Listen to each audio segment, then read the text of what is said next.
Let me tweet this out. Let me tweet the link out. You tweet the link out. Let's get the chat active. We are live. We are live. Let me mute this so I don't hear myself.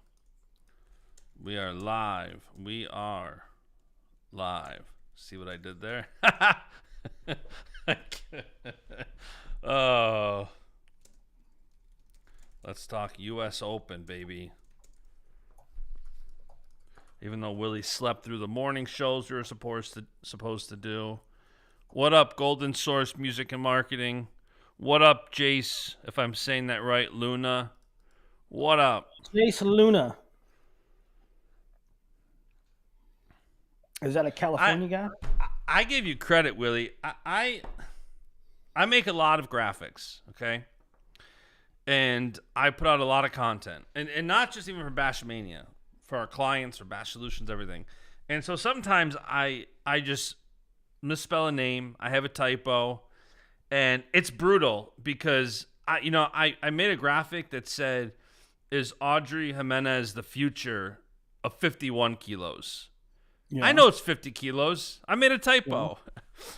But then I get DMs, I get comments, and the same thing, like, a lot of times I catch it, like at the end of Aiden Sinclair's name, I just put an O instead of an E. And I do this daily for all these names. And I feel like it's worse for you because the younger they are, the wilder their names get. I'm not even going to try to, you just tweeted a couple minutes ago, Arsini Kikinawau? What is it? Arseni Kikinu. How do you always just spell them all right? You just know them? I've been looking them up forever. I will say though, like I get them at such a young age that they haven't been in prime time, right? So they haven't been at Fargo and had their names announced. Yeah. They haven't been at a major tournament and had their names announced and people ask what their name is, how do you spell it, how do you pronounce it correctly. And so I'll like start following a kid when he's in 6th, 7th grade and he'll win Super 32 middle school, or he'll place a Super 32 middle schooler, he'll win, a place at U15s. And I see his name so much and I rank him in junior high. Yeah. And so I say his name in my head the way I think it should be said. Then they'll get to like freshman, sophomore year, and people will announce their name, and it'll be pronounced differently from the way I've been saying it for like 3 years, and I can't kick it. Rob Huey in the chat's right. Bash makes Willie look like Jason Bryant when it comes to names. 100%. Jason Bryant and Shane Sparks. You know how they have like spelling bees for kids? I feel like they could have name bees where you can just give them any name in the world and they can get it right. They also, like Jason Bryant, when he's at a tournament, he calls them up.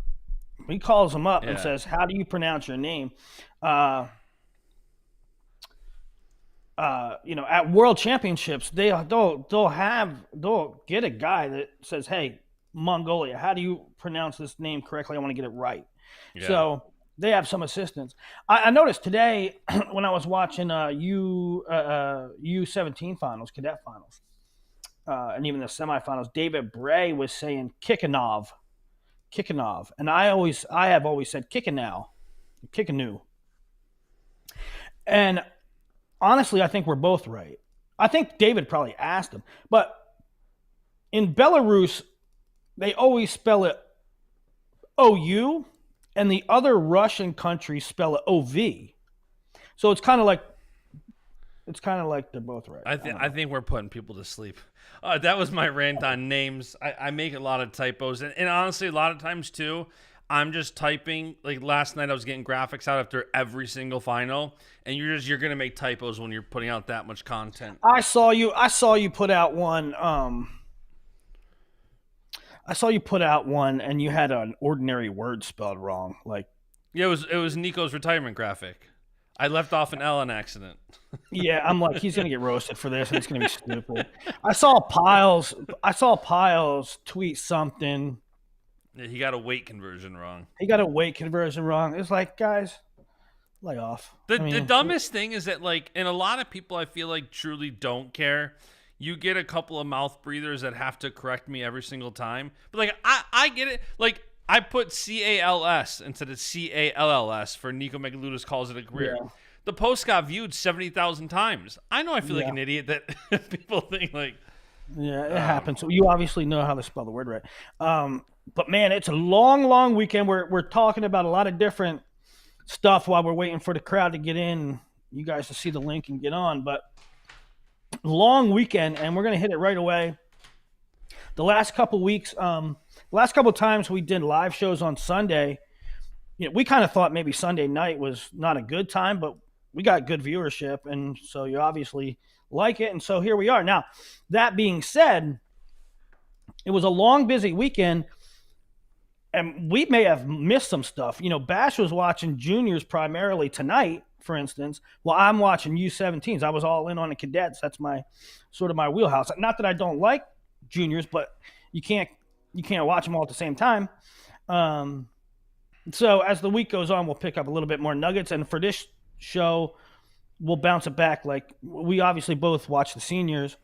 Basch watched more of the juniors. I watched more of the cadets. But man, I was thinking, at the end of the broadcast, I did click over to see Drayshawn and Marisola, and Piles was on the mic, and Piles is like, "That's it from Vegas. Thanks to our broadcast staff, and we'll see you next time from Vegas," right? And I'm thinking to myself, good Lord, he's still on the mic. I'm so glad that I don't have to do that no more. I mean, yeah, I was wondering that this like morning. day freaking 4, you're still announcing? I don't want nothing to do with that. Yeah, and they do a great job. I think all those guys did great this weekend, where it's like Piles and Kozak and all these guys that are going from like, you're going from senior semis to finals to U20 quarters and semis, and I don't know who was commentating on U17s. Yeah, right, you yeah. said, but I- it's you know- crazy. I could do it. I know all the personnel. I know all the wrestlers. But listen, I don't like doing a dual meet. I don't like doing. I do a ton of high school, like the big duels. I almost never announce because I do not want to be locked in. I get announcers. I don't like to be locked in for 2 hours. You're telling me I'm locked in here for 2 hours and I can't like go talk to somebody? I can't check my phone. I can't do that. No. But those dudes did it like all weekend long, and God bless them, because I ain't trying to do that. Well, let's do this. Let's start with men's freestyle seniors. Let's start with that, and we'll see where the wind takes us. Yes, sir. So that started first. Do we have to? First things first. Are you gonna? And I'm pulling up brackets now. I know what you're doing. Listen. I think I'm less agitated than most people. Let's hear it in the chat. Let's hear it from you, Basch. What do we think? I've been using it for a little bit because I followed some other stuff.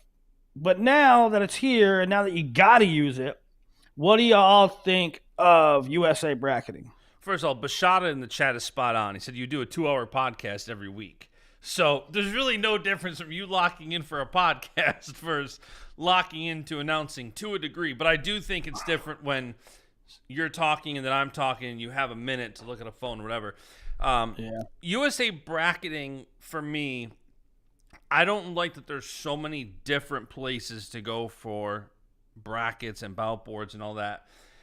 My critique, I got kind of annoyed that USA Wrestling wants to charge for text message alerts with a 300% markup on it. But a lot of my critique, though, for the site is I just think visually it's poor. I mean, I've been building websites for 20 years. It's what my company does every single day. We build websites. And the user interface, I just didn't think was great from a bracket standpoint. That's the interesting part, is that, like I said in the previous show, nobody, there's not a human being on earth that uses wrestling brackets as much as I do, that looks at wrestling brackets as much as I do. It's what I have to do for my job. Like, it's literally my work. And track wrestling, a lot of people bagged on track wrestling for years, and I don't know if it was that I was just so used to it. Like, I know what to do. I know where to go. To me, I get it. I don't really have any complaints about it too much. There are a couple things I don't like that I would do different, but that's with every product. But the thing that always got track was it's not aesthetically pleasing. It looks like it's from 1984. Yeah. And then track sells to Flow. Flow buys it. The whole thing is incestuous and crazy. Because Flow created a product to compete with track. Because track wasn't good enough. And because track didn't integrate. So Flow builds a competing product. And then when track's for sale, they bought it. And then the founder of track sells it and starts another one and basically gives it to USA Wrestling. But what they did again was make it the most bare bones, the least visibly appealing of all of them. I don't know. Yeah, I think it could be better. I don't know I understand wanting to keep things in-house. You know, if you're USA Wrestling and you're running tournaments, or people running tournaments and they're complaining to USA Wrestling, I think actually Catherine Shea made the point too. Like, USA Wrestling wants to control things in-house. That's fine. Track wrestling, I think, very bad. Flow Arena, I think, works pretty good and people are used to it. So, I don't know. I think I'm highly critical of websites. It's what I do for a living. I critique them. We beat them up. We build new ones. So I just thought it was pretty plain. And the charging for text alerts just that. Well, and you know what gets me about that too. You know what gets me about charging. Yes, we will talk about wrestling eventually. Right. Next, we will talk about actual wrestling. But what gets me about the charging for the text and their rationale for charging is that it costs us money. It costs us money to send the text. Yeah, we know, but it doesn't cost how much you're charging. Okay? But the people that are getting pinched the most are the people that get pinched all the time. Like, you're charging $150 for entry. The same people have to get hotels, which are astronomical, flights, which are astronomical, rental cars, which are astronomical. They bring all these kids. Now you're charging the same group of people that are making your event. You charge them more, because guess who doesn't need 115 text messages for $8.95? Me, Joe Fan. You're not charging the fans. You're charging the people that are making your tournament happen. Yeah, and it's already, like, I know some people are saying that, like, with a USA Wrestling leadership membership, you get a bunch free alerts, but that's also like $50 a year. And I was talking to one RTC. I won't say who it is just in case they don't want me to say it, but smaller RTC, it cost them $12,000 to go to the Open. That's pretty expensive, if you ask me. Unbelievable. Okay, let's actually get to the wrestling now that we talked about the brackets. Senior 57, Luke Lillidahl beats Brendan McCrone and Nico Provo, who looked good early. Nico Provo, a long layoff, comes back, looks pretty good. In fact, scores the first couple points on Lillidahl, but Lillidahl prevails 10-4, gets to the finals against Liam Cronin, who beat Daptis Shazer and Austin Assad. Tech fall by Luke in the finals 10-0, and he is in Final X because Spencer accepted his bid.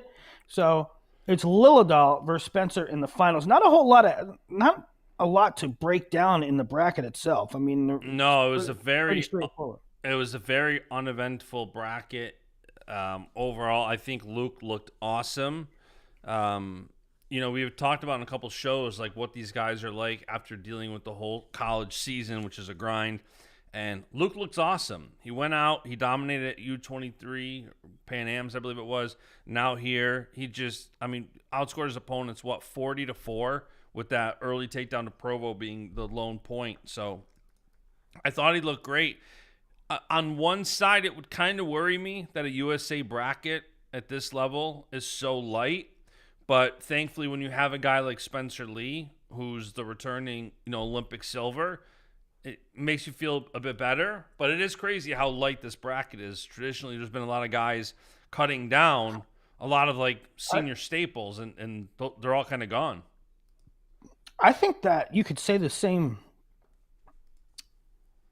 at other senior weights and other junior weights. I think we need more participation. I think that some of our brackets were light, especially on the senior level, but even juniors. And we'll discuss that when we go through it. But like, guys are going to do what is best for them. But like, if you're rooting for USA, and this is no offense to the guys that won this weekend, but you need guys to push each other, right? Like, for instance, I'll say this. Exactly. Like, I would like to see Chance Marsteller go down to 79. That does not mean that I don't believe in Evan Wick. It means, because if Evan Wick beats Chance Marsteller, and Evan Wick has beaten Chance Marsteller, albeit in folk, but we need to really prove and like make sure that, right, our guy is proven. And I'm not saying that Luke Lillidahl isn't the dude, but it would be nice if the brackets were more. And you want guys like Luke, you want him wrestling guys that are really bringing it to him so that he can get better. It's what we saw with Burroughs and Dake and Taylor for all these years, iron sharpening iron. So, yeah, this was, I'd say maybe this weight in 79 were probably the two that were very light, with both from a competition standpoint and what the field has done internationally at the senior level. Yeah. So Luke wins a bracket, kind of a light bracket. He's going to face Spencer Lee. I don't know I saw people tweet, I think you tweeted, Spencer Lee, Luke Lillidahl, Final X, what will the score be? I didn't see the replies. I'm assuming that everybody's saying Spencer Lee next topic. And yada, yada, yada. But, and that very well may be the case, but listen, Luke, for as good as Luke has been, he doesn't get his due, really. Like PJ Duke gets way more, oh my God. Bo Bassett gets way more jaw-dropping, oh my God. Melvin Miller gets way more, oh my God, he's the next future. D. Lockett, oh my God, the next big thing. Marcus Blaze, oh my God, right? Luke Lillidahl won the spot in cadets, won the spot in cadets, won the spot in juniors, won the spot in juniors, makes Final X. I mean, that's why I had him number one. He's not flashy. I said it in the chat the other day with Bashada and Fellers and you.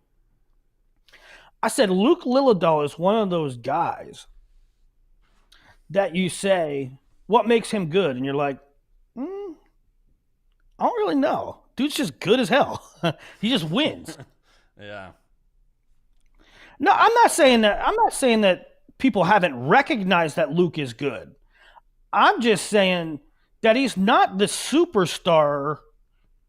He doesn't get the headlines. He doesn't get the shine. He doesn't get the media hype. Right. Generally speaking. Right. All right. So that's 57. That's a wrap. That's not going to happen in Louisville. It's going to happen only at Final X. We are set for, we're down to 2 contenders for the world team spot. 61 kilograms. Marcus Blaze was the top seed. Well, I guess not air quotes top seed. These are actually seeded. Marcus Blaze is top seed.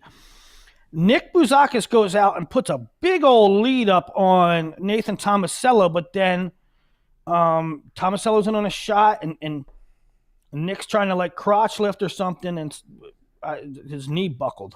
So that's not good. There were the people I talked to had said Nick was going to test the waters at 125 next year with Ben DeVino coming in. Well, I hope Nick's all right, and that's not like a torn ACL, because that would put a damper on things. But anyway, Nathan Tomasello gets the win. Blaze edges him 2-1 to make the semis. The next quad, Austin DeSanto, Mikhail McGee, Seth Gross beat Dylan Campbell by tech. Gross versus DeSanto, and it's a match that Gross wins 6-3. And it went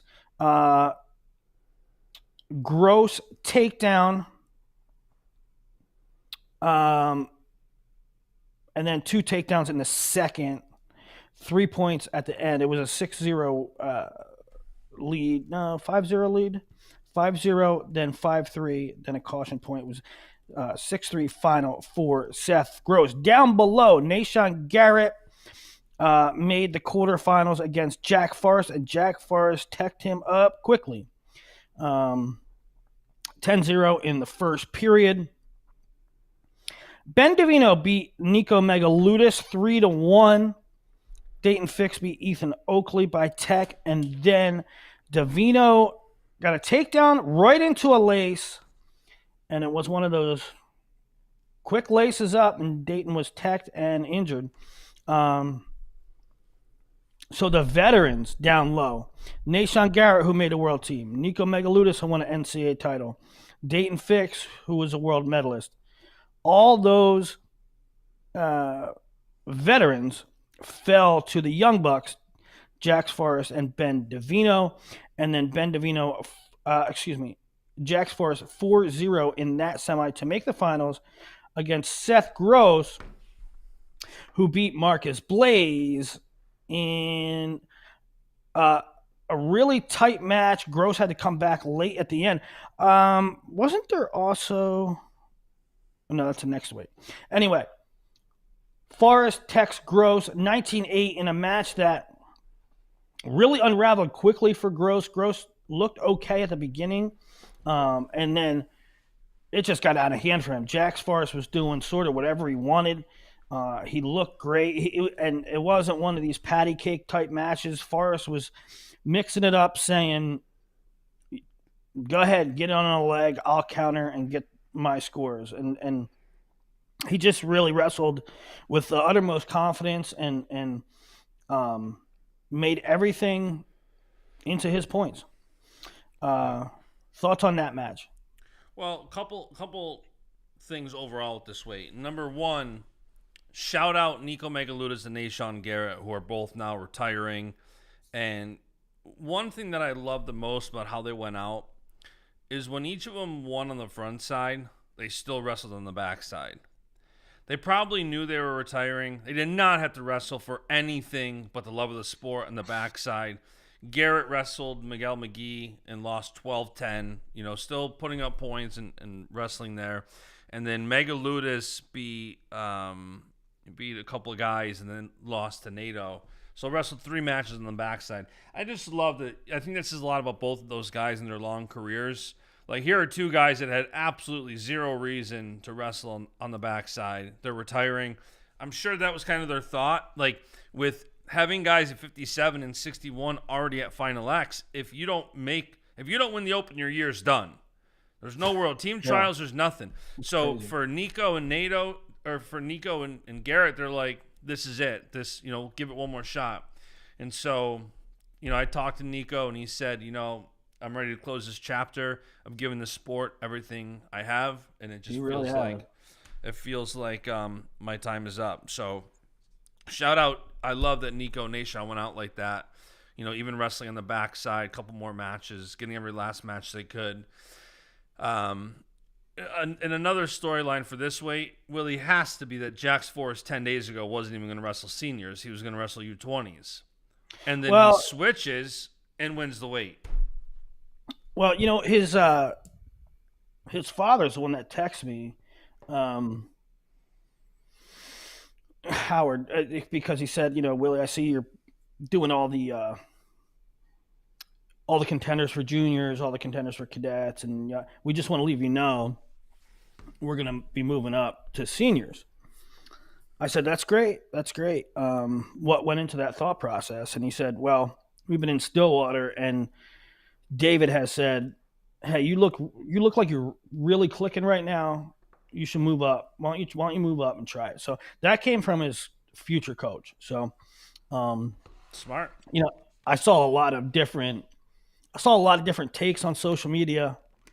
I saw everything from it's stupid for Jax to move up because why don't you just wrestle your own age level and win that?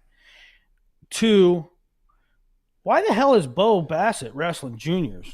It's like, make up your minds, guys. Right. You know. So anyway, Jax looked incredible. And not just because he got his hand raised. There's some guys that got their hand raised this weekend that I'm like, I don't know, man. I don't know how good, I don't know if I'm comfortable picking them going forward. And then there's other guys like Jax that got done. I'm like, he is a problem. He is a threat. So it is funny too at this weight that I was like, what?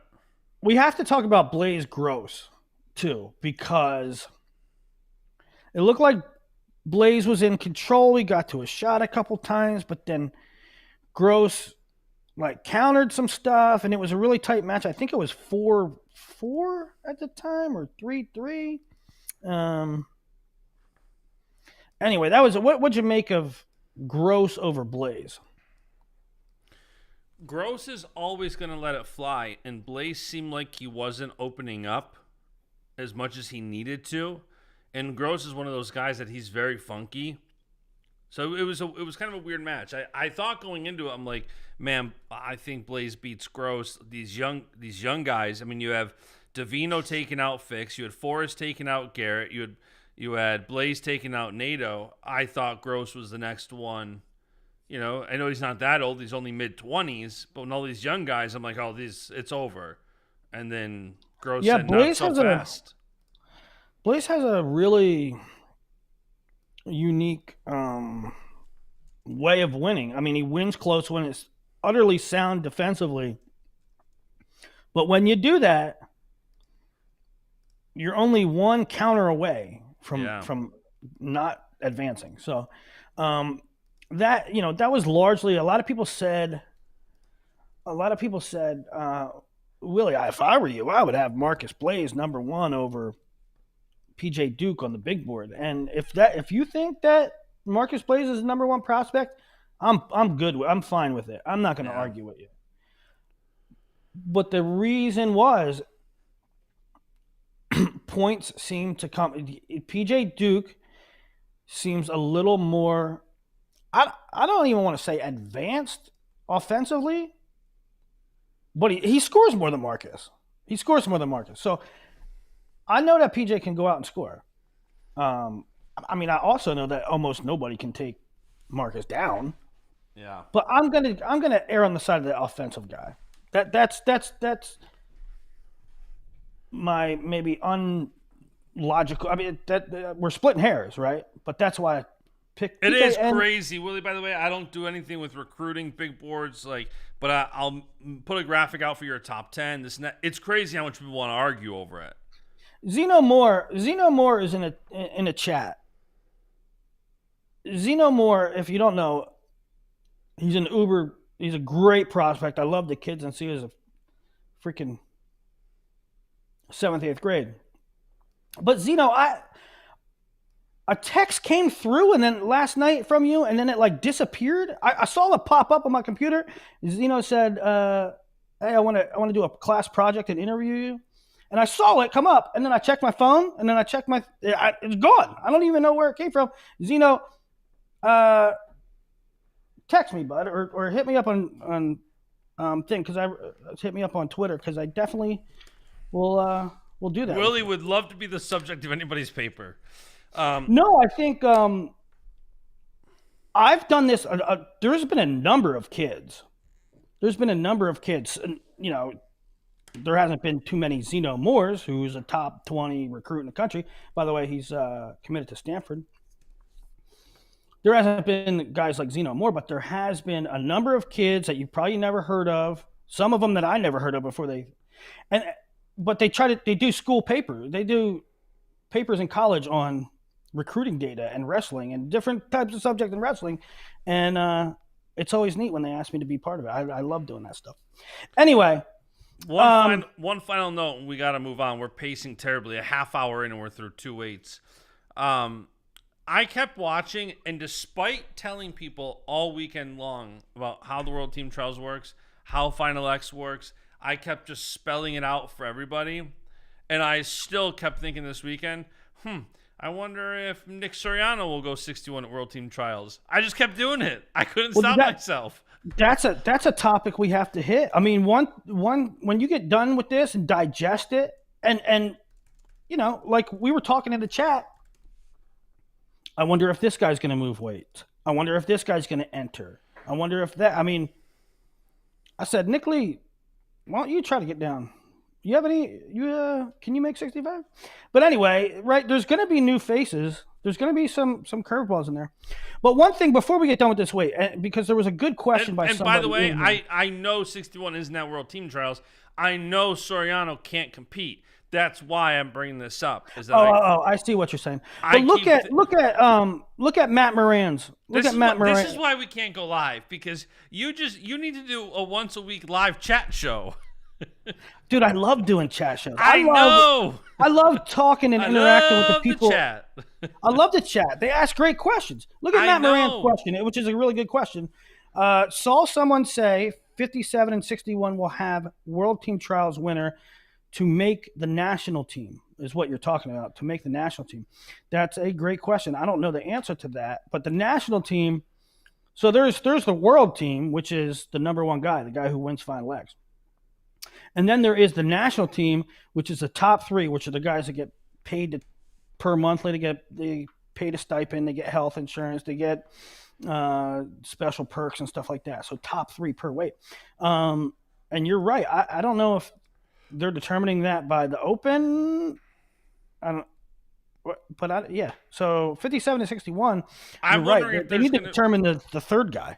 I don't know the answer. My gut says they'll do a true third again at Final X like they did in 2023. They did some true third matches. My guess is we'll see a couple true third matches for that. All right. Let's go to 65 kg, where Joey McKenna made the finals. He beat Tom Crook. He beat Aiden Valencia. So Aiden Valencia beats Real Woods 5-4, and then McKenna beats Valencia to make the finals. And frankly, I thought Valencia blew that match. I thought when Aiden Valencia dictated what he was doing, he was fine. I thought when Aiden Valencia tried to play the game, he lost. He gave up a very easy score that he shouldn't have gave up. And then he gave up another one with no time remaining. Yep. At the end, he's up 6-5. No, he's up 6-5 or something like that. No, he was up 6-6. He was up 6-6. And Joey chest wrapped him with no time left, and Joey wins. I thought Valencia looked really great. Beaten Woods, had McKenna in his sights, and I thought great tournament by Valencia on one hand. On another hand, he needs to finish those matches because he was every bit as good as Joey, if not better, frankly. Yeah. Down below, Bartlett beats Carter Young. Jesse Mendez beats Vince Cornella by tech. Mendez over Bartlett 4-2. And in the final, McKenna edges Mendez 3-2. Mendez mounted a pretty fierce attack at the end, but too late. McKenna wins it 3-2. And I think Joey's pedigree, I said it on the preview, and that's why I picked Joey, because of his wrestling IQ. Not only his ability, he's really good at doing all the wrestling things, but he's also good in between the ears. And I think he would be a fine rep. That being said, I didn't think his performance this weekend told me that he is wrestling his best right now. Joey McKenna won this tournament not being the best version of himself. And so I'm excited for the World Team Trials to see what kind of changes they make, who else might be in the field. Um, I'm confident we have a good rep at the end of the World Team Trials, but right now we look a little shaky. I mean, if the World Championships were tomorrow, I'm a little concerned about 65. Yeah. Yeah, I mean, Joey's been a staple. He's always kind of been right there for the last decade, but there's a lot of silver. There's a lot of bronze.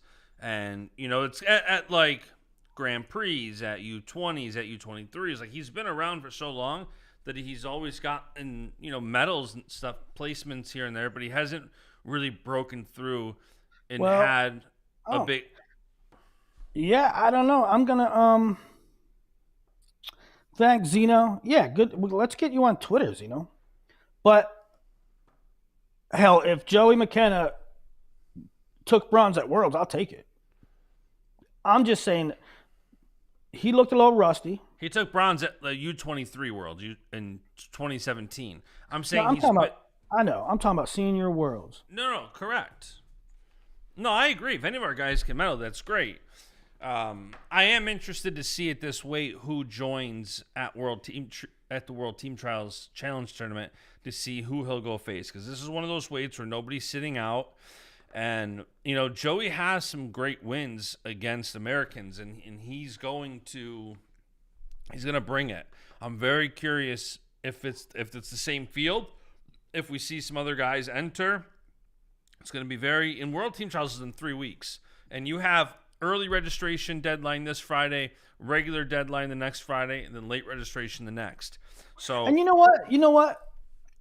Like I said, Joey to me didn't look like the best version of Joey, and still won the damn tournament. Mm-hmm. And that to me is a really good reason to wrestle in the open, to get some matches under your belt, to get your lungs blown out, to get feels from different guys that you might hit at World Team Trials. And so it wouldn't surprise me to see an upgraded... I think Joey will be even sharper at World Team Trials in Louisville. Let's go to 70 kg, where it was Yanni and James Green in the finals. James Green beat Doug Zaff. He beat Will Luan in the semis. Luan beat Yaya Thomas. Pantelio lost in the quarters to Andonian 4-4. Daniel Cardenas beat Ian Parker by tech and then lost to Yanni by tech. Yanni pins Andonian in that semi to set up a James-Yanni final. James has a lead in the second, and then Yanni just swims his way to a single and lifts, and I think, did he get a 4 on it? Let's see. Did he get a 4 on it? Yep, he got a 4 on it. So James led 2 or 3-0. No, 2-0. He led 2-0 with 30 seconds to go. 34 seconds is when Yanni scored his 4. Actually 3-1.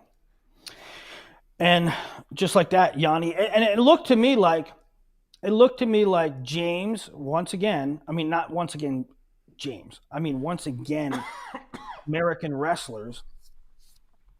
You get a lead, and instead of being active, you go in shutdown mode. You go in, let's preserve this lead and squeak out the win. And Yanni found a way to the legs and made it work, made it happen. So Yanni over James at 70 kg, and this is a weight where I think we're gonna be fine. We're gonna have a solid rep, whether it's James or Yanni or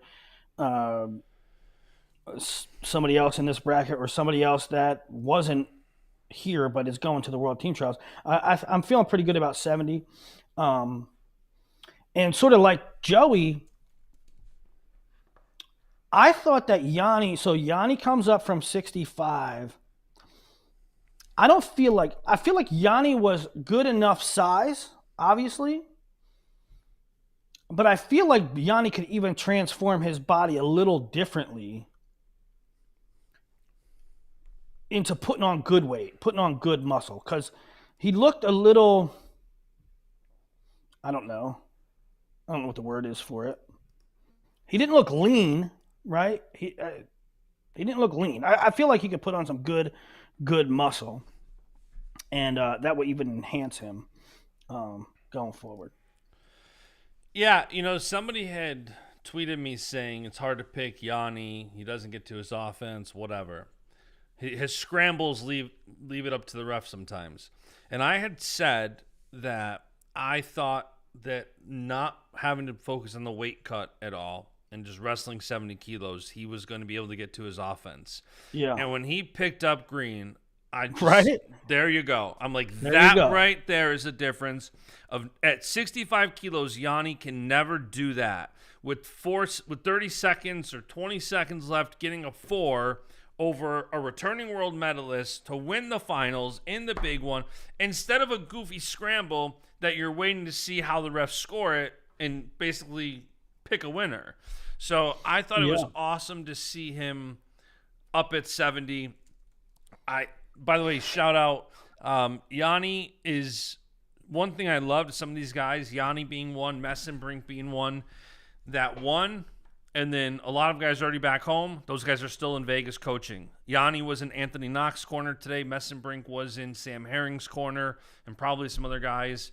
But I love that those guys stuck around Vegas. Because I was talking to Yanni. He's going to come on Baschamania. I want to do it tomorrow. He doesn't get home till tomorrow night. So we're going to do it Tuesday morning. Yanni's going to come on and talk about his first tournament up at 70. Yeah. Yanni's the best. Hey, Willie, I've got... Go ahead. What are you going to say? No, I just think you're spot on. When Yanni has full gas tank and he doesn't have to cut, he's more dynamic. Listen, the first thing to go when you're cutting weight is your feet and your defense. And instead of having your hands up, you maybe take a fraction of a second, and you're a fraction of a second late getting your hands up. Now, 99.9% of the time, Yanni's fine that way anyway, because he's such a good scrambler. So if he's a fraction of a second late getting his hands up, or he's a fraction of a second late moving his feet because he's cutting weight, he's all right because he gets to the 50-50 situation, right? Because he's able to scramble. And against 99.9% of the people, he's going to out-scramble you and turn your shot into his points. But against a James Green, against a Mudza Khalil, against the world-level guys, you don't want to be in those 50-50 situations. You want to be the attacker. You want to be in a position to score. And so I think Yanni got a good feel at 70. He's going to put on some better weight. He's going to get more filled out to 70, and sky's the limit, in my opinion. Yeah. Hey, do you think this is a good time for me to allow you to go on a rant? Do I have a rant that I want to go on? Yeah. Do you want me to let you do it now? Okay. All right. I don't know. I don't know what the topic is. Well, do you want the rant or do you not want to rant? I'll rant. Send it. Terre. Well, it's not so much a rant. It's not so much a rant, but it is a problem in the United States. And it's been a problem in the United States for forever. This isn't breaking news, but the only time we ever get a turn is when it's take down a turn. We can get a takedown a turn. We can get a takedown in a lace. We can get a takedown in a quick gut. We can get a takedown in a quick exposure. But we can't ever get a takedown. The guy is straight parterre. We can't ever get a parterre situation from a stoppage and get a turn. You know what our guys do? Our guys get a lock and then look up at the ref can we go back up, please? Can we just go back up? And I got a text today saying, not sure if you're picking up on it, but they seem to be giving next to no time in parterre compared to what they would give in international. And I had sent that to you, and I'm like, this is what you've been saying. And you're like, yeah, because the guys don't even try. Yep, they don't even try. They look up at the ref, and American refs are like, oh, you want to go up? All right, let's go up. Where international officials are like, no, you have to stay there for a little bit, bud. You know, Right. I always said, and I ain't taking back one of the greatest moments in American wrestling history, but the ref screwed up in Gable Stevenson's final. Gable Stevenson got a takedown, looked at the ref and said, I want to go up, and said, okay, let's go up. That's not how it works. Yeah, I don't know. I don't know what the solution is. More parterre work in different RTCs, and who am I to say, hey, Kale, you should really be Casey Cunningham. You should really be spending more time in parterre offense at Nittany Lion Wrestling Club. Hey, Tom Brands. Hey, David Taylor. Hey, Mark Manning. Sean Bormet. I need you to focus on parterre. Who am I to say that? All I know is that we don't get turns. Unless it's directly from a takedown into a lace, we don't get turns. Yeah, like the people in the chat saying Spencer Lee, Zahid, Jax, Knox, these guys all have good guts. They do, but they go right from a takedown. They're not typically just sitting there working it and then getting to one, because it's just, again, like that text said, they're not even letting guys really work in parterre because so many guys are just not doing anything. So guys like Spencer, I mean, when Spencer takes you down, he's going right to that gut, and he's so damn strong, he's getting it a lot of the times. You know, okay, Zorro Man brings up a thing. Zahid and Jax both had solid guts. Jax did for sure. You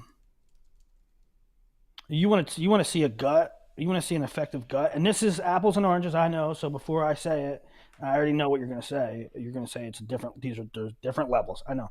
You want to see a good gut? Go look at Arseny Kikinu. That dude pinches, boy. That dude pinches and gets right on the hip bones. He has a really good gut. And so I get it. You can cherry pick. This guy has good. Spencer Lee, once in a while, yeah. Across the board, guys, we don't turn from parterre. I mean, it's just uniformly like you look at something like Oklahoma State, good low singles. Penn State, good far ankle defense. Iowa, good gas tank. You don't look at America and say, great from parterre. We don't turn people. We were talking about the Willie Training Center last week on the show. Yeah. But Zorro, man, you bring up a kind of a good point. Zahid did have a good gut. But you know what it was? And I saw this a couple times. It was a high gut. And once again, it was almost immediately off a takedown. It caught Kyle off guard. But that was a difference in the match. Zahid's high gut, which was really weird and crafty, that was a difference in the match, really. We'll get to that in a second. All right, 74. What a match. What a final. David Carr beats Ed Scott, beats Jarrett JQs. JQs beat Peyton Hall. Quincy Monday beats Terrell Barraclaw.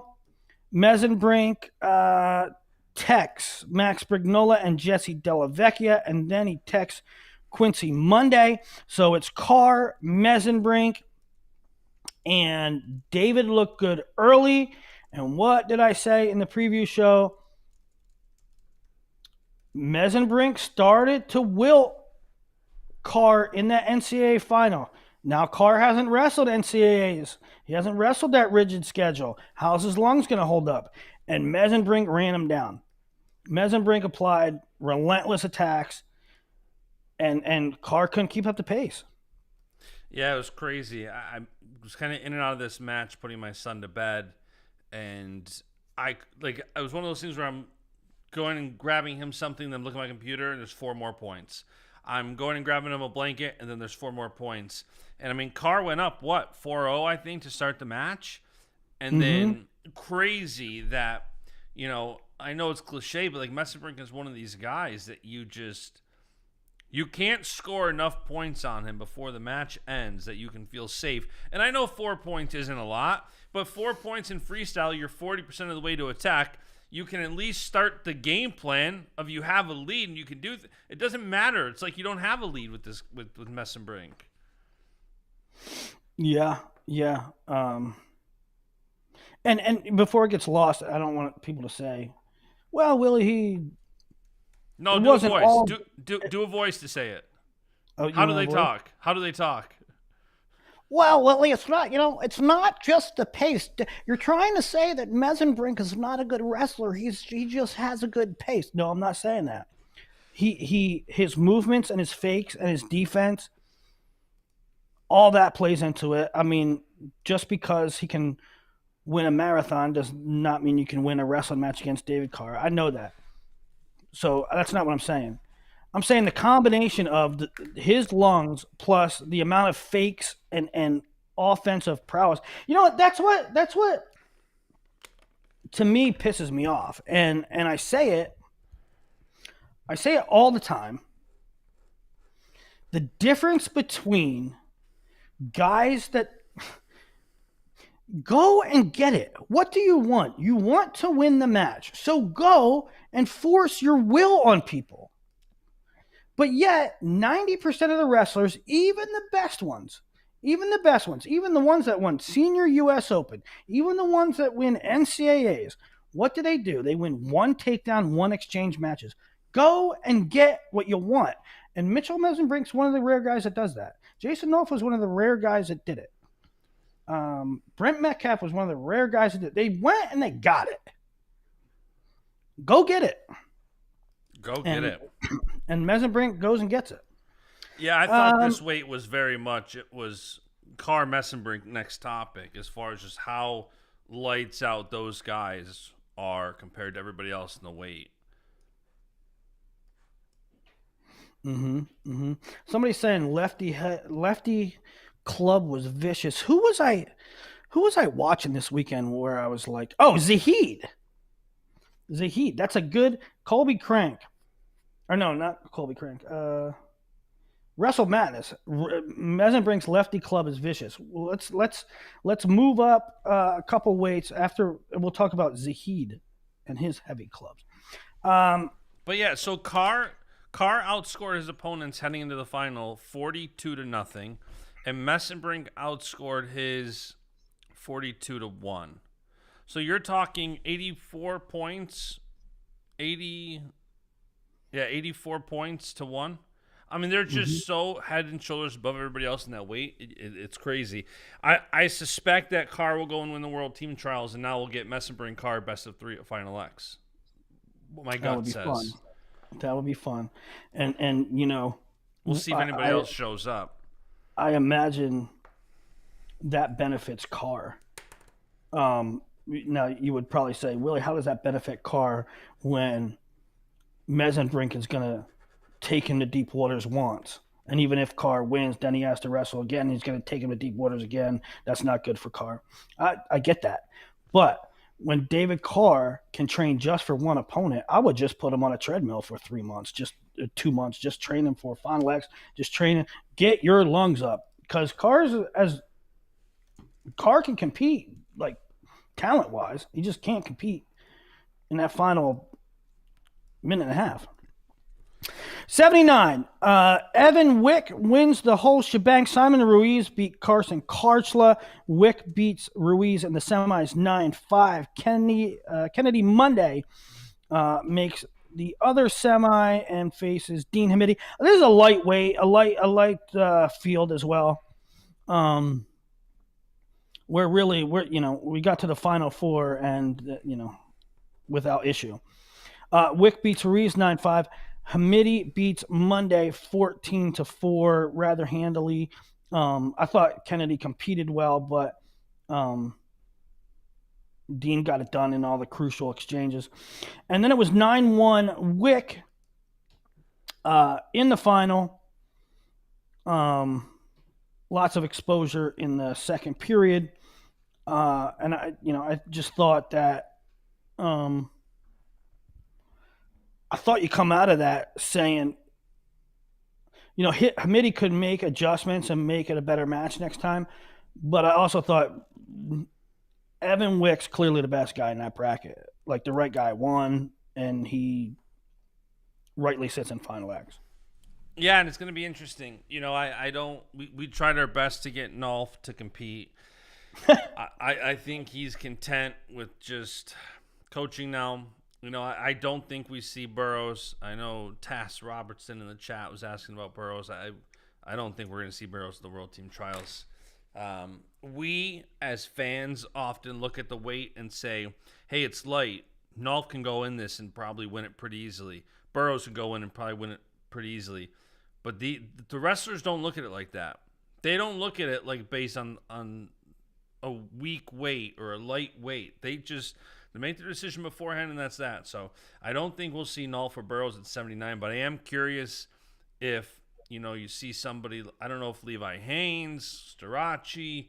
I don't think did any of Iowa starters compete this weekend. No, Iowa was largely absent. Right? I mean, all like their current college starters. They had DeSanto and they had Endine.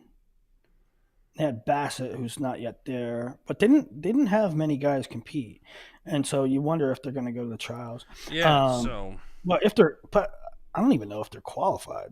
Some of them. But here's where I'm at. I think Evan Wick is now a veteran. He's been around the block. He's really savvy, and I think he's really dangerous. And I think he could be a threat at Worlds. I really do. But as a guy, as an American fan that wants to put the best team on the mat, I would be able to sleep better if he had to go through a tougher field. That's all I'm saying. If he had to go through a tougher domestic field. If 79 was a little bit more dense and Evan Wick won that, I'd be like, all right, Evan Wick, yep, we're good. I think we're good. Well, and couple that with when you have a guy make the team, and this is we don't have our team yet, so this crowd hasn't come out yet. But every year, the people every year they don't get their guy on their team, and it happens with the weight like 65. It happens often at the weights we have the tiniest amounts of success in. Oh, we need this guy. We need this guy. And, when you have a guy at the weight that doesn't have the international success, that's when you're going to get that. So I think that's also what you're saying when you're talking about maybe a guy who doesn't have all the international success, but if you went through a bracket with Chance and this guy and that guy, you'd feel better about it. Right. That's all I'm saying. I think that Evan Wick could be the guy, but it wasn't the toughest of brackets. I mean, it all goes back. I mean, to that year that Frank Molinaro won the 2016 Olympic trials. We had these legends. We had Jordan Oliver and Aaron Pico and Brent Metcalf and I'm forgetting some guys. 65 was just loaded. And Frank Molinaro walks out of that mug. Zane Rutherford was in that weight. Frank Molinaro walks out of that mug as your Olympian. And the whole country went, we need to change the trials.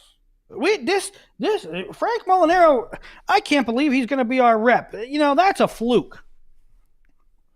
Not a fluke. He did the damn thing. He did the damn thing. He earned it. He was our best guy. You didn't. The fan base didn't like it because historically he was not our best guy. Reputation-wise, he was not our best guy. But did you watch what just happened? Because he wrestled his ass off, and he was our best guy. And so I think sometimes when you get guys like Evan Wick, the fan base says, well, he can't be our best guy. He's not our best guy. We need guys to drop. We need guys to come up. We need retired guys to come back. Not necessarily. Evan Wick might be there now. He might be there. He might be the guy. It will be interesting to see if Dake or Chance go down to 79. I personally, I said it before. I don't have to make 79. I'm not the one who has to lose the weight. But to me, chance of 79 is a no-brainer. For a couple reasons. Why don't you Like, think Dake is a no-brainer going down to 79? because I think there's a difference. And it might sound hypocritical. But I think Dake is a guy who's been there, done that, done everything. Made world teams multiple consecutive years, okay? Dake has a process and a system, and he has a singular goal of being the Olympian at 86 kilograms. Now, you might say, okay, Willie, and Chance Marsteller doesn't have that same goal? Yes, he does. But Chance Marsteller made one team. He made one team. How about cut some weight, make a year, get more international legs under you. Go 79 this year, go 79 next year, then go 86, then go 86. That's what I would do. But I don't know how big Chance is. I don't know how hard the pull is. Each one of his thighs look like they're 79 kilos. I know. There was a good question in here, a good comment. Wrestle Madness said that Jack's slide by is great. And you know what? I was thinking about when I saw him wrestle this weekend. It's really difficult to get a guy that is really good at something to not completely rely on it. And that's a beauty of what Jax Forrest does. Jax has a really nasty slide by, but of course, slide bys only come when you're tied up, right? And almost every occasion when you see a guy in wrestling that's so good at a particular thing, he ends up relying on it almost exclusively. And Jax doesn't do that. Jax will hit the slide by if it's there, but if it's not, he's shooting his shots. When the vast majority of other wrestlers, if they develop this awesome slide by, or an awesome high crotch, or an awesome gut, or an awesome head pinch, they're just waiting for that position to materialize. And they abandon everything else. Jax doesn't do that. Jax will hit a slide by if it's there, but he'll still take a shot. He'll still dive in on a leg. He'll still try some other stuff. And that's what I think, I guess is a long way of saying two things. One, Jax is good at not letting himself rely on his specialties. And two, Jax's diversity of attacks makes him very dangerous. All right, 86 kilos. Only Shadur slides more than Jax. 86 kilos. Let's talk about that heavy hands and those clubs. Zahid Valencia makes the finals by beating Reese Heller and Chance Marsteller 4-2. Parker Keckeisen beat Rocco Welsh 4-1 and then loses to Dake 8-1. And that's when I thought that Dake was fine at 86. Parker Keckeisen is a hoss. Been at 84 for a long time. And Kyle Dake, both his strength and his wrestling IQ positioning, was able to move Keckeisen around the mat, had him in danger often, in the zone often, threatening often. And I was like, okay, Dake can hold his own physically. See, I didn't think that same thing, because my whole thing with Zahid and why I thought Zahid would challenge him was Zahid is coming down from 92 kilos. Zahid can compete with the best in the world at 92 kilos, and he's coming down to 86. Parker, his college weight is what, 83 kilos, 184 pounds? So Parker and Dake are right around that same weight, where I forgot what Pyle said Dake weighed in at, but it was in that range of being, a couple pounds or a couple kilos under. So the Parker Dake, I thought these are two guys who are both small for the weight. I assumed Dake was going to beat Parker, but it didn't necessarily give me that. Okay, Dake has made the transition to 86 soundly. Well, I did think that Dake looked a little smaller. Yeah. I'm not saying eyeball test. You're right. He was a little small. I'm saying his strength. I thought his strength was fine. I thought his strength was fine against the Heat. I just think it didn't work out for him. I don't think his strength was. Dake very much looks like he has some good weight to put on too. Yeah. I mean, if you go back and look at Dake from the 2016 World Team Trial or 2016 Olympic Trials. He's swole. He bigger than the version of Dake we saw this weekend. So I think Dake still has time to fill out.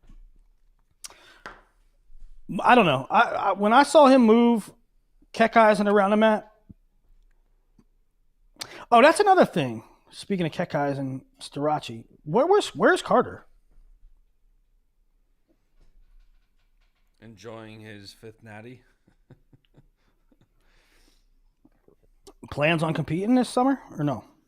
I don't know. I think it's TBD, to be honest. TBD, TBH. TBD, TBDH. All right, let's talk about Valencia Dake. And this is how it went. Passive, takedown for Valencia, and then into that high gut, right?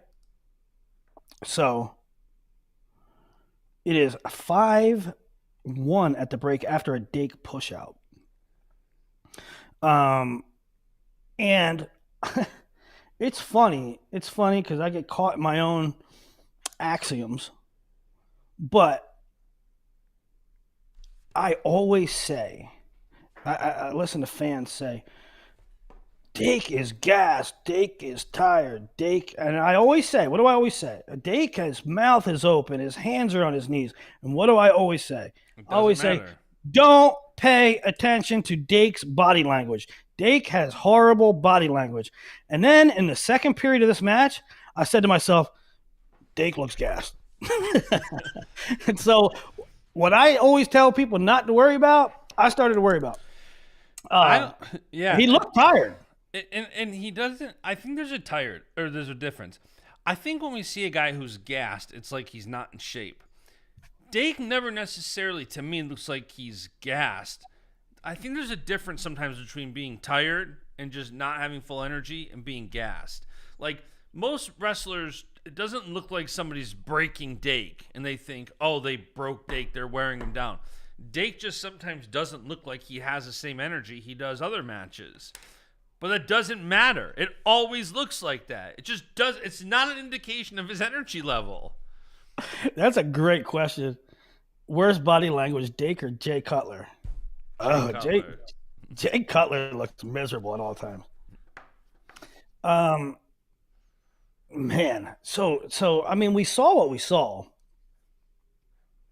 What is your prediction for how it goes next time?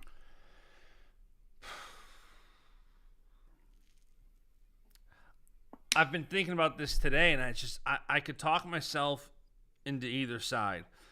You know, Dake has, depending on who shows up to the World Team Trials, if it's the same field, Dake's not really going to be challenged, I don't think. But at the same token, I think I had said this on the preview show that I thought Dake and Chance was a potentially to be really, really competitive. Dake and Chance at the World Team Trials may be a thing. With how big Chance is, how thick he is, how he wrestles, how he stands back, and you see that maybe Dake isn't a full-size 86 yet. Yeah. So I don't know. These guys, again, with like Zahid coming down from 92, and Bashad and I were talking about it. It's like, listen, not for nothing. I know that he pretty much only had one 4 or 5 point move in the match with Brooks, but he was a singlet pull away from beating the guy who went on to win an Olympic bronze. Like, Zahid is very good. Zahid's medaled at Worlds. So, the weight difference alone, and then look at you have David Taylor in your corner, who's an all-time And great. his lungs are getting better. Now I still think I think he was breathing heavy too at the end. I got, But yeah, he didn't fade. He didn't completely I fade. got that vibe from him that the vibe was like Zahid blowing a lead late. I'm like, okay, here's where Dake does Dake's thing. And Yeah. then we didn't see it. And Yeah. then Zahid got that takedown towards the end. I'm like, wow, Zahid did it. Like Zahid pushed through. So I don't know. I honestly, Yeah, that's a really good point in that. Let's stop saying. Maybe we should stop saying. What's the prediction? Dake Zahid next time, because Dake has to go through the mini bracket. and it'll be interesting. I think Chance is a interesting matchup. I think, listen, if Chance can beat Jordan Burroughs, I think he can beat Kyle Dake, especially up at 86. He's heavy. He's got those tree trunks. So, and we don't know who else might show up. Right. All right. 3 more weights. 92. Another sort of light bracket. Hidley beat Eric Schultz 7-4. That's after Schultz beats Dustin Plott 11-9. Aiden Sinclair beat Cam Caffey 9-4. He also beat Mike Mock 1-1 in a very boring match. I guess 1-1 tells you it's very boring. But again, there's one of those matches where when I say go get it, I mean, I love Mike Machiavelli. Love him. But this goes for him in this match, and maybe he's thinking this way. It goes for anybody. I would be kicking myself if I lost a match 1-1. You know, I mean, hell, at least go out blazing. I mean, and he did push hard at the end, but there wasn't really any committed attacks by either guy. I don't know. I hate 1-1 matches. So do the fans, Willie. So do the fans. In the finals, it was Hidley 7-1. He had a big lead early. Yeah, it was 2, 3, 5, 5-0 at the break, 6-0 into the second, 7-1 final. I thought Hidley sort of controlled all the positioning and the important sequences. But hey, hats off to Sinclair, who wrestled his tail off. Sequence season. Hey, it is Sinclair. This seems like it's setting up for one of those weird stats. Is he the first guy to double up as a runner-up in juniors and seniors?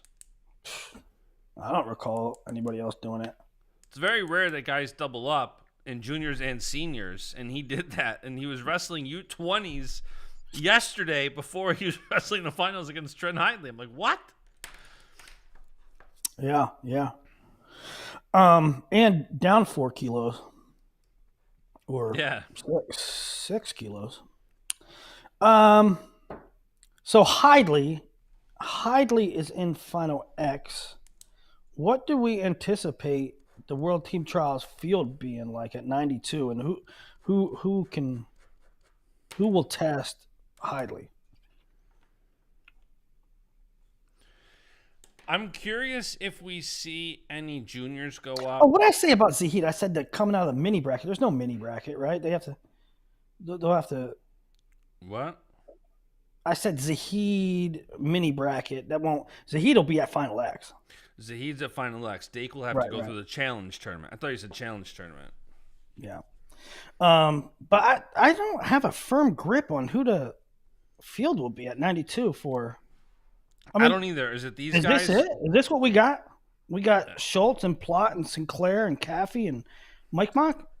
I don't know. It's going to be interesting to see. Where's AB? I mean, I know where AB is, but will he be back? Will he be back by then? TBD. TBD, TBH. What? 97 kilograms. Kyle Snyder won. He attacked everybody and gave up 0 points. He beat Gavin Hoffman. Gavin Hoffman beat Gas Tank Gary. Ethan Laird beat and Dean. Aiello beat Laird. Not a Yeah. heck of a lot to talk about here. I mean, Kyle Not, Snyder's trying to make his 11th straight world team, 11th straight world Olympic team. I don't see anybody stopping him right now. Even when we had guys like Jaden Cox who are world and Olympic medalists, world champs, and it's like, can they domestically get close to Snyder? No, nobody can.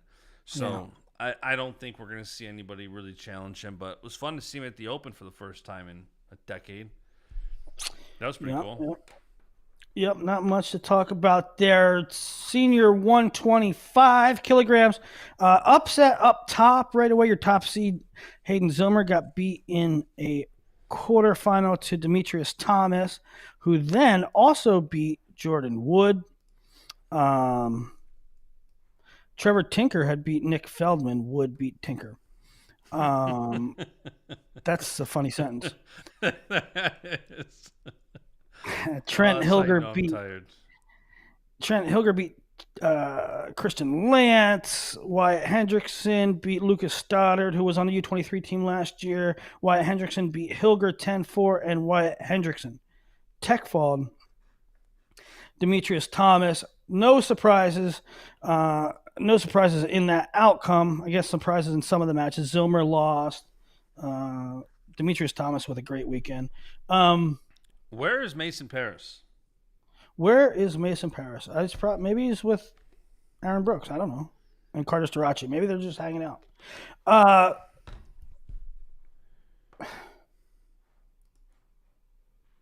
What was I going to say? I know what I was going to say. Did, all things considered, across all age divisions, did Oklahoma State have another banner weekend? They had a great weekend. Did that, was there a movement online where it's like, wow, Oklahoma State balled out? I think you saw that from Oklahoma State. I think they're doing a good job. Fellers and I were talking about branding and marketing today, and what Oklahoma State's doing and all that, and they're definitely doing a great job of that, like putting a spotlight on all the great things happening there. When Oklahoma State comes out and puts out a tweet with all the guys winning the Open and saying great things happening in Stillwater, and then people echo that, they retweet, they share, they regurgitate the same message and tone. Like, that's good. So I think you saw a good amount of that, and I would say I think the big one where that got the most traction was obviously Zahid beating Dake. Dake is one of those guys that hasn't taken a domestic Zahid loss. beating Dake, and I think Jax. I think Jax too. I don't think Jax was so much Oklahoma State. I think it was Oklahoma State on the come up. Another. Yeah, no, I think wrinkle. that I'd say the commentary around Jax was like, man, he's going to be special. With what David Taylor can do with him, like, he's going to be special. But all right, so let's hit. I'm going to do a full right after this. I'm going to how? You're not going to sleep tonight, are you? No. I'm going to grab a snack and then come right back down and do. By snack, you mean a pound of pasta? A full no, I don't know what I'm gonna get, but I gotta eat something and then do a full cadet show. So, did you get to watch?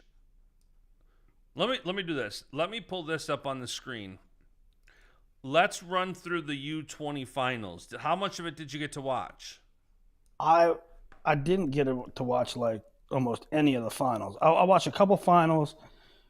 I did watch some earlier rounds, but let's go through that because that's a good segue to the Oklahoma State plus the Jacks thing. Yep.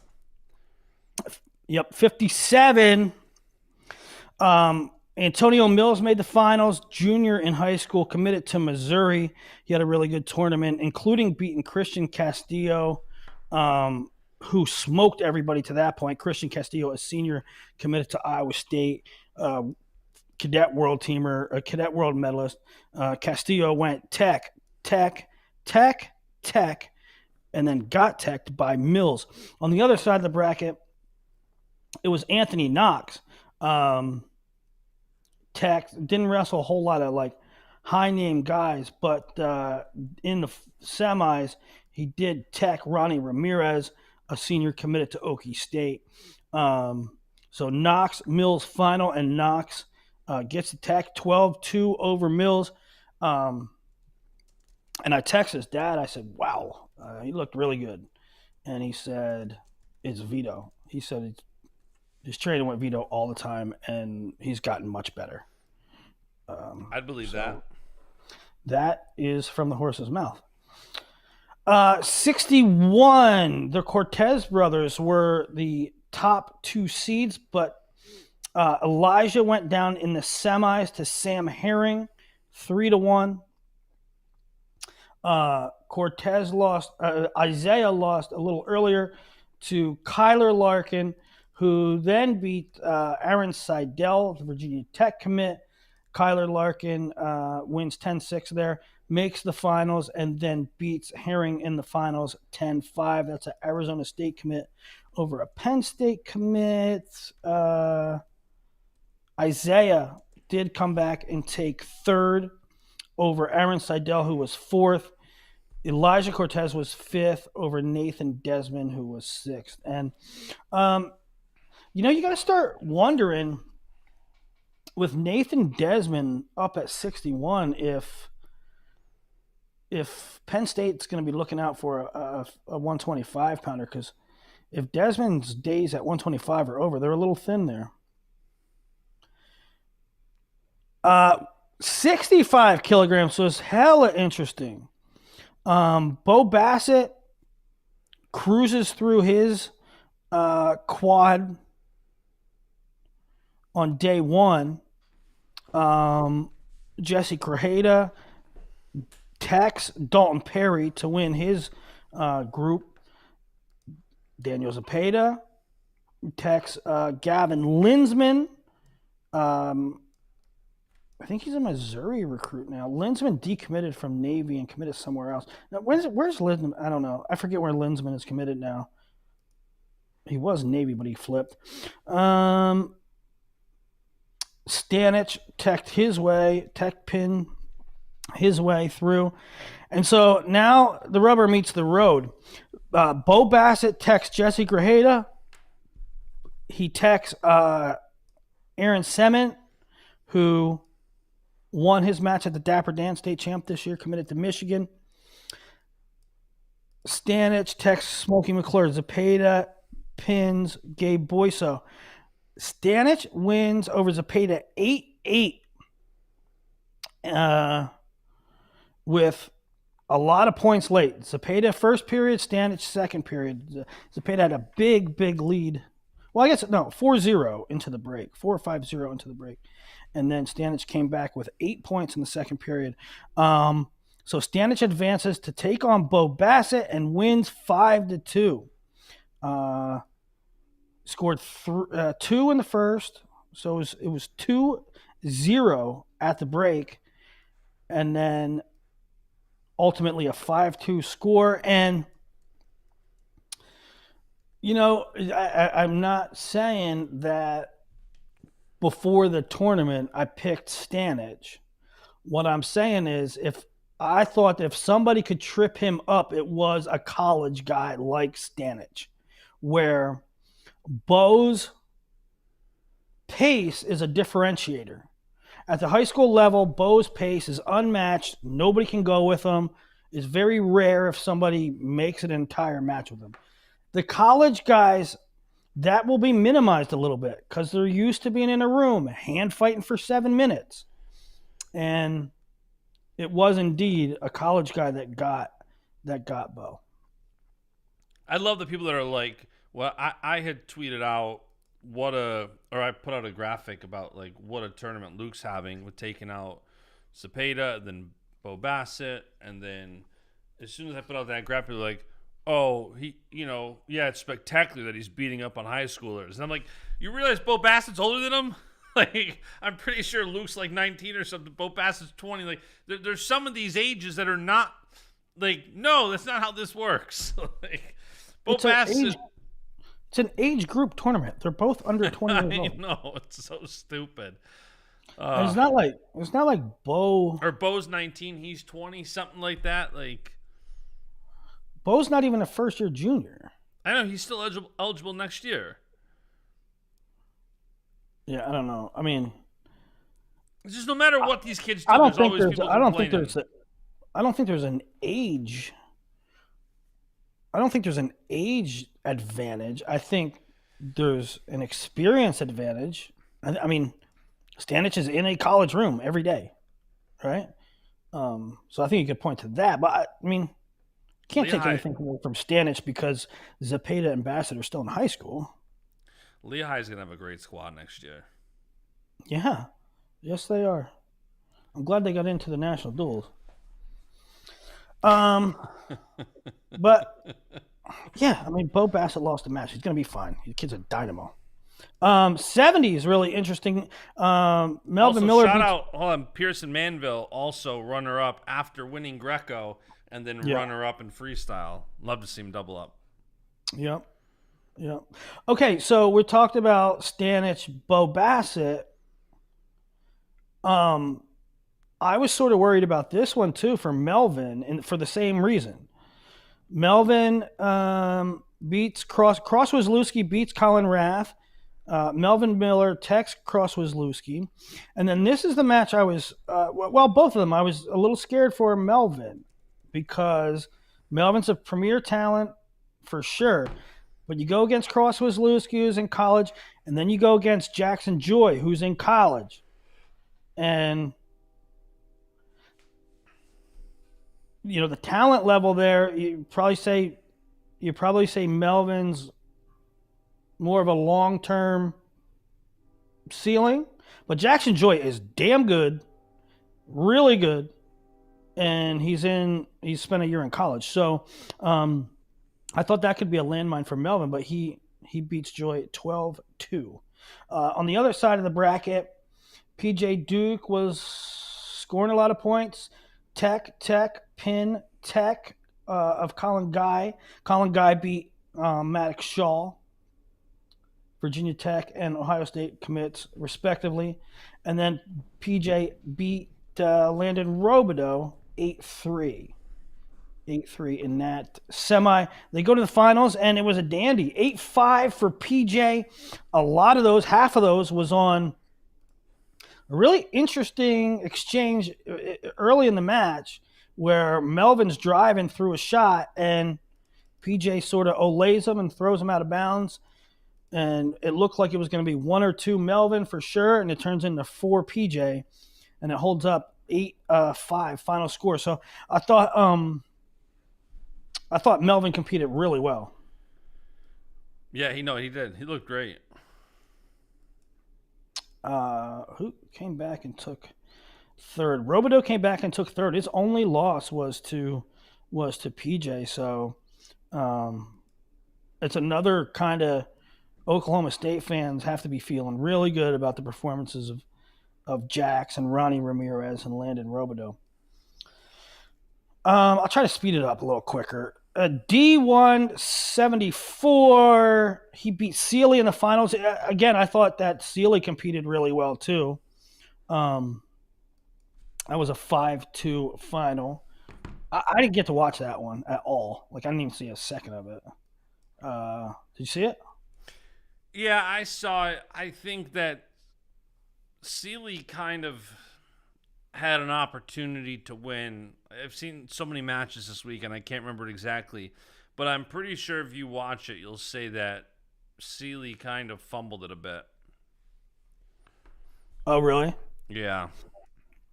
If it's a match, somebody text me, Sealy didn't have to go for that. Why did he go for that? That might have been what I'm thinking about, yeah.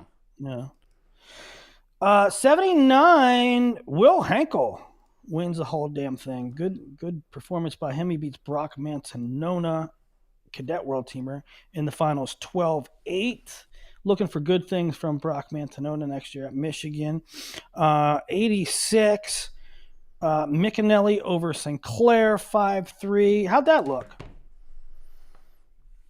Kind of That a was slower match. Max got a takedown at the end, won it late on a clutch takedown at the buzzer. Kind of a slow match, though, overall. Neither of them were really, you talked earlier about like guys getting after it. Neither were really getting after it, but Max came up pretty clutch at the end. I feel like Sinclair is really good at getting guys to do that. I don't know if it's like his footwork or his positioning, but he slows guys down. Yeah, no, for sure. 92, Conor Marasola wins it over Cody Merrill. Yeah, Cody Merrill. Marasola over Cody Merrill. Marasola also beat Sasso. It's interesting. Like Henkel, great performance. Marasola, great performance. It's tough to see where they get in the starting lineup. Bashad and I ran a call after. I'm like, it's so crazy that Conor Marasola looked so great. And I'm like, the fact that he might not crack the lineup, given what the lineup is, it's crazy. And I'm sure like that room's competitive. Like Barr's not going to be gifted that 97-pound spot next year. He will have to wrestle off Marasola. These guys wrestle off. So I think it's one of those situations where it's like, man, he's so damn good. Yeah. And Henkel's really coming along too. I mean, remember last year, this is his second year. Last year, Henkel was third at the Open. His only loss was to Zach Ryder by a couple points. This year, he wins it. So a lot of people kind of, Henkel is amazing. He's really great. But he kind of becomes an afterthought because the cupboard's so full at those weights. But Henkel could really become a thing. Could shock some people. 97, Rademacher over McDaniel. That was a rematch from last year's trial finals. Kind of a thin-ish weight, but a good performance by Cade Ziola, who took third. The only high schooler in the bracket, and took third at a man's weight, so that's pretty good. And then 125 was loaded. Michael Mako beating Rocco Delgado, and then really standing in there going toe-to-toe with Cole Marasola. It was like Marasola push out, Marasola push out, Marasola push out. And you're like, okay, he's just big brother and Mako. And then Mako takedown. And then Marasola back to push out. So that was a really interesting match. On the other side, Drayshawn beat Ricky Thomas, and he beat Kobe Merrill. Kobe Merrill 9-0 over Coy Hopke, who's back after a long injury layoff. So Kobe, one of the premier uncommitted recruits. He's going to be a monster recruit for whoever gets him. He loses. He's up 2-1. He's up 2-1 on Drayshawn. And I'm like, man, how's Drayshawn going to score on this guy? His legs are enormous. Kobe Merrill's bottom half is huge. And it's just like, I mean, I would not want to be stuck under there. And Drayshawn, boop, low shot, converts rather quickly, 3-2 with about 20, 30 seconds to go. And that was all she wrote. Drayshawn makes the finals, loses to Marasola 7-5. I thought he fought Marasola pretty well. Drayshawn, he has a lot. He has a lot of time to put on some good weight, really build into 125. I thought Cole was small still, and maybe he will always be small. But I thought it was a good. There's some. It's funny. Penn State's lineup is kind of like how we and others approach the USA World Team lineup. If you have a lightweight, guys will start. Especially in this day and age, are we going to get a recruit? Should we get a transfer? What are we going to do with this weight? And people are saying, like Mirasola, I feel like they're not as bullish as I think people ought to be for him. And I thought this weekend was a good weekend where, yeah, he should win those matches. but he did beat Iowa's incoming heavyweight commitment in Mako. He beat Oklahoma State's incoming heavyweight in Drayshawn Ross. And I think they're all going to put on more weight. I mean, Drayshawn Ross is so big. I don't know how he's going to put on any more weight, but he's a monster. But Marisola, he looked great. And, he gave up, 2 or 3 takedowns to Mako and still won. Got like 8 push-outs.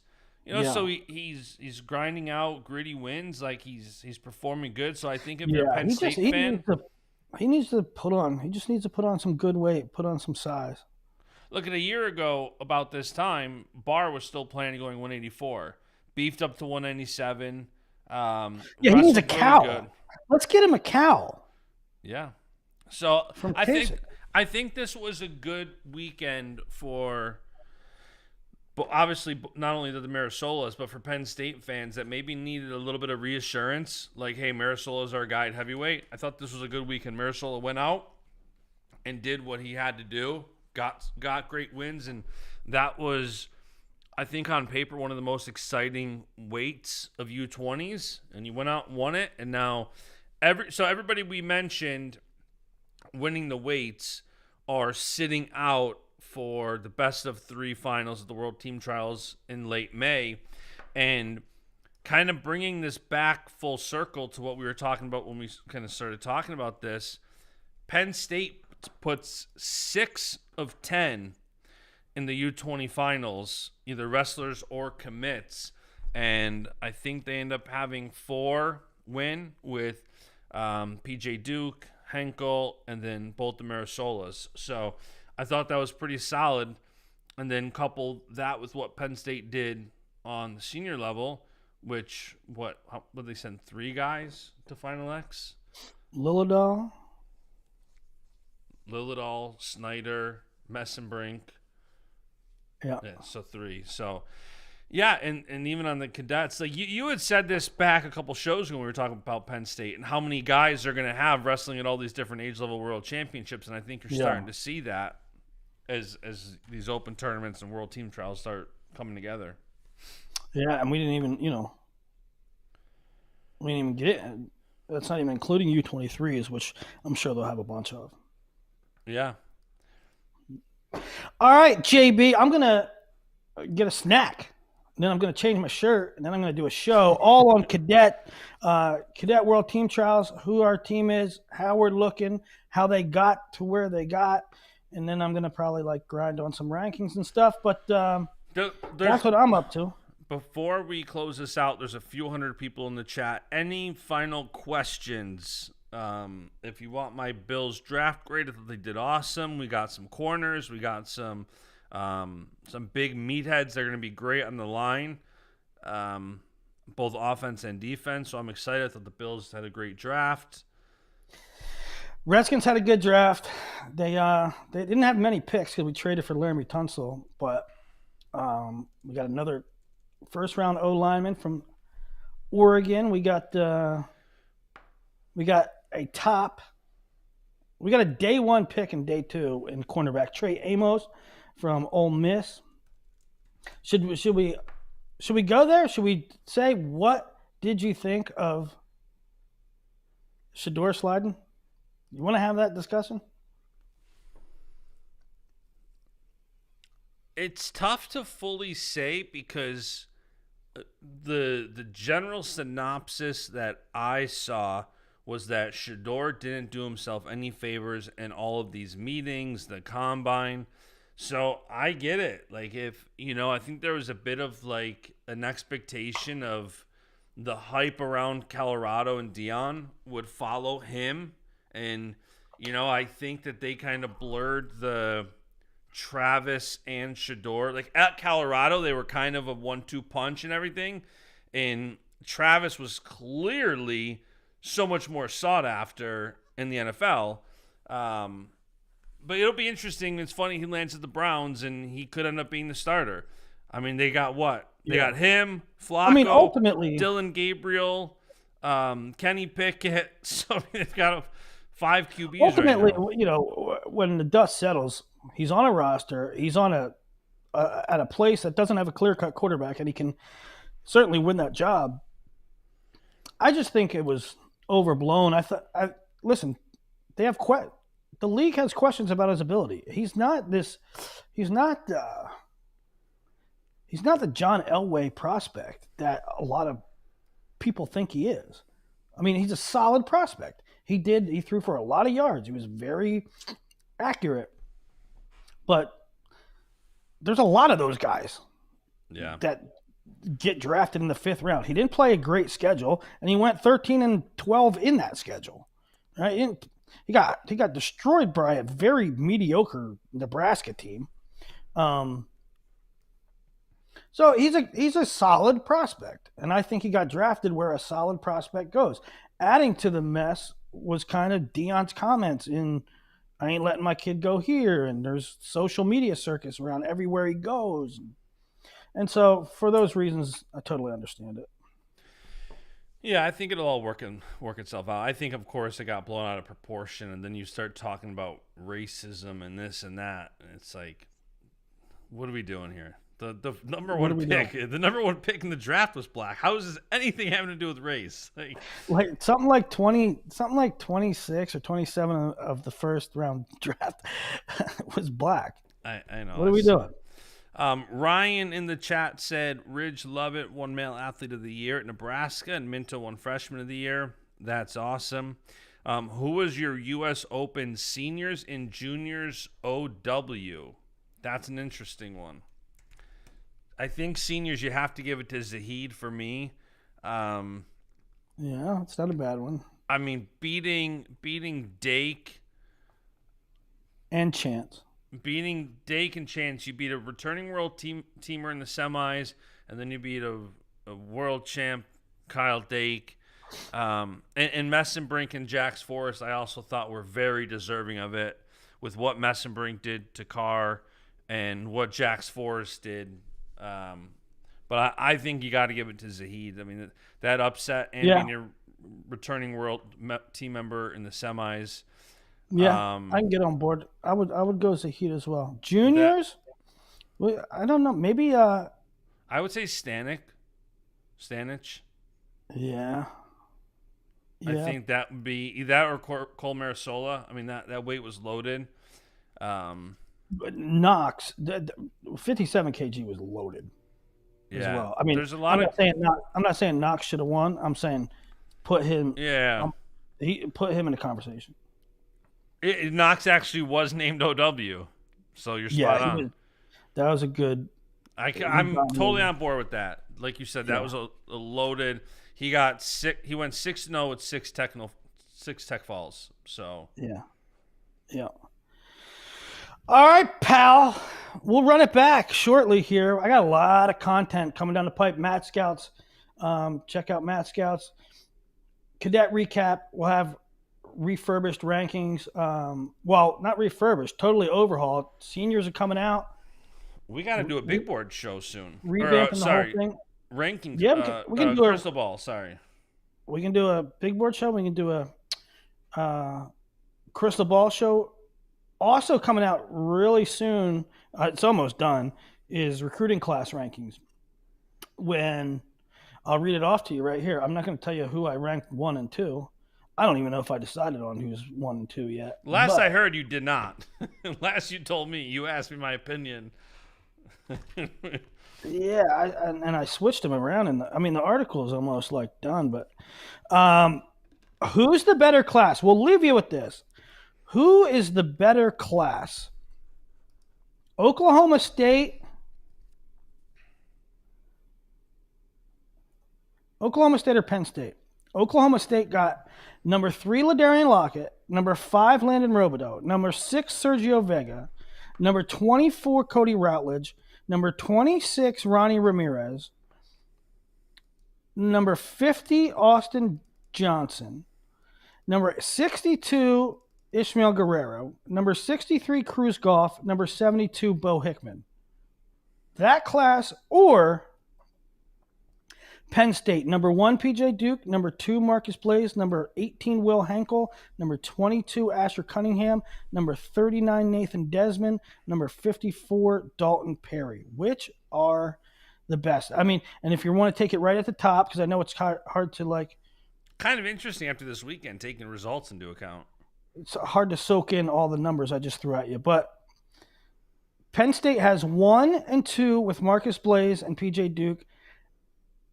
Number 18 with Will Henkel. So 1, 2, and 18. Oklahoma State has 3, 5, 6, 24, 26. It's a tough call at the top. We'll save it for next show or a future show. Kind of hard to be having the 1 and the 2. 1 and 2 or 3, 5, 6. 1 and 2. Because Penn State? No, I think expectation. But we'll talk about it in the show. I don't think it has to do with. I'm just saying more the expectation of what those guys can do and the magnitude. Well, when they come out, we'll do a show. We'll discuss it. I haven't really even settled on who I'm gonna make number 1, but recruiting class rankings coming out, recruiters of the year coming out, Cadet World Team Trials recap, new rankings. Love you guys. Go Bills. And I got doing a show with Yanni on Tuesday, so look out for that. And probably going to have some of these other U.S. Open champs, juniors and seniors, on because it's interview season. All right, go like, subscribe, comment. Thank you everyone for tuning in. Do good, be good. God bless. Go Bills.